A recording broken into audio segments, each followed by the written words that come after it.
আমি আল্লাহ তোমাদের একটা সিজনের খবর দিচ্ছি, একটা মৌসুম আমি তোমাদেরকে দেখাই দিলাম, আখিরাতের মৌসুম, আখিরাতের সিজন, জান্নাত কামাই করার সিজন, নিজেকে মুত্তাকি বানাবার সিজন।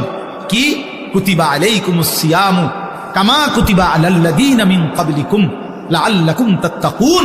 আল্লাহ বলে, বান্দা আমি তোমাদের উপরে রোজা ফরজ করেছি, অন্য কেউ না, আমি করেছি।